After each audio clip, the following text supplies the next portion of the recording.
जय गुरुदेव। समय का संदेश। हमारा लक्ष्य है कि सब नामदानी अंदर से पावरफुल हो जाएं।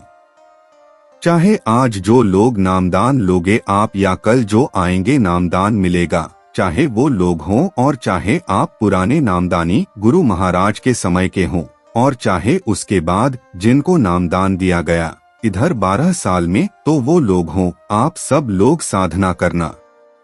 10 दिन की साधना होगी। कहाँ से शुरू होगी? उज्जैन से ही शुरू होगी। कब से शुरू होगी? कल आपको बता दूंगा। हम तो अभी आज यह सोच रहे हैं कि पूर्णिमा यह हो जाती है, 1 तारीख को पूर्णिमा है, 1 फरवरी को उसके दूसरे दिन से ही चालू कर दें और शिवरात्रि के पहले वो खत्म हो जाए। क्योंकि हो सकता है कि शिवजी ना खुश हो पावे और शिवजी का तांडव शुरू हो जाए। जो आगे का समय विनाशकारी बचे वही जो नाम आधारी, वही लोग बच पावे कि जो नाम को पकड़ लें। वही बच पावे जो नामी हो, नामी के पास आते जाते हों, जिनके अंदर ताकत आ जाए, अन्य लोगों को बचा सकें।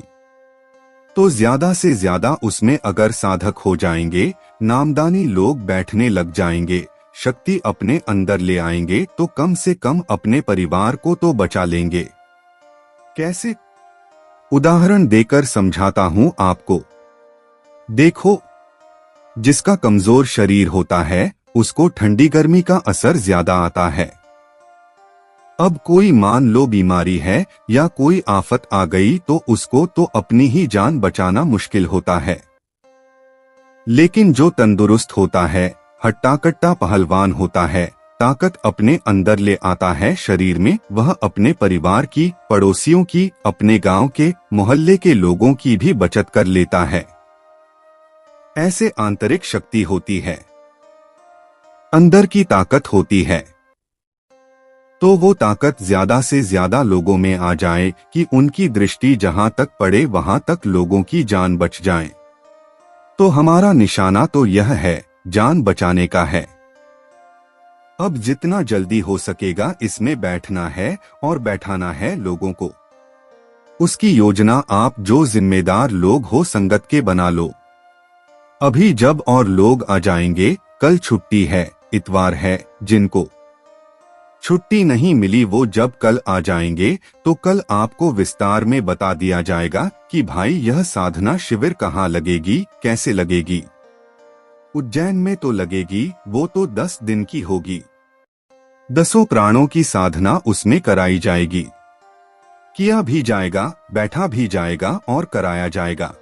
लेकिन अन्य लोगों के लिए, अन्य जगहों के लिए कुछ छूट रहेगी। क्या छूट रहेगी? ये तो कल आपको बता दूंगा। लेकिन आपको यह लक्ष्य बनाना है, यह उद्देश्य बनाना है कि ज्यादा से ज्यादा जगहों पर साधना शिविर लग जाएं। ज्यादा से ज्यादा लोग बैठ जाएं और अपने अंदर वो ताकत ले आवें कि जिससे अपनी भी रक्षा शरीर की करें, परिवार पड़ोसियों की करें, अन्य लोगों की भी कर सकें। तो प्रेमियों, धीरे धीरे देखो परिस्थिति बदलती जा रही है। खराब समय आता चला जा रहा है। जो 60 से 70 साल के इसमें बुजुर्ग बैठे हो, बुढ़े बैठे हो, देखो आपकी जवानी में और आपके बचपन में जो समय था उसमें कितना फर्क हो गया। यह अत्याचार, अन्याय, ये झूठ और ये फरेब, ये ठगी पहले थी नहीं थी। लालच इतनी थी लोगों के अंदर जितनी अब बढ़ गई नहीं थी। ये काम वासना जो अपनी मां बहन को ही नहीं आदमी पहचान पा रहा है इतनी थी नहीं थी। यह वो भूमि है कि जहां जननी सम जान्ही पर नारी, धन पराए बिशते बिश भारी, जहां दूसरे के धन को लोग जहर की तरह मानते थे, जहां दूसरे की मां बहन को अपनी मां और बहन की तरह से समझते थे। वहां क्या हाल है इस समय समाज का? बच्चों का चरित्र, बच्चियों का चरित्र गिरता चला जा रहा है। सोचो इस देश का क्या होगा। धार्मिक देश भले कोई कुछ कहता रहे, अपने मुंह से मियां मिट्ठू बनता रहे, अपनी तारीफ खुद करता रहे, लेकिन जिस देश में नारियां शराब पिएंगी, जिस देश में बच्चियों का चरित्र गिरेगा, जिस देश के नौजवान नशीले हो जाएंगे, शराबी कबाबी हो जाएंगे, जिस देश के नौजवान होश में नहीं रहेंगे, वो देश धार्मिक देश कहला सकता है? विश्व गुरु बन सकता है? नहीं बन सकता है। इस पर विचार करने की जरूरत है। बुद्धिजीवियों को इसके बारे में सोचने की जरूरत है। इनके खानपान और चाल चलन को सही करने की जरूरत है। तो परिस्थिति बदलती चली जा रही है। अब परिस्थिति बदलती जा रही है। लोगों के कर्म खराब होते जा रहे हैं। तो कर्मों की सजा से कोई बच नहीं सकता है। कर्म प्रधान विश्व रचि राखा, जो जस किन्ह सो तस फल चाखा। तो कर्मों का जब फल मिलने लग जाएगा, जब कुदरत सजा देना शुरू कर देगी, तब आप क्या कर पाओगे? चाहते हुए भी बचत नहीं कर पाओगे। तो हमारा लक्ष्य, हमारा उद्देश्य यह है कि आप सब लोगों के अंदर जितने भी नामदानी हो या इन दिनों में कहीं नामदान जिनको मिलता है, सब अंदर से पावरफुल हो जाओ, अंदर से ताकत आ जाए।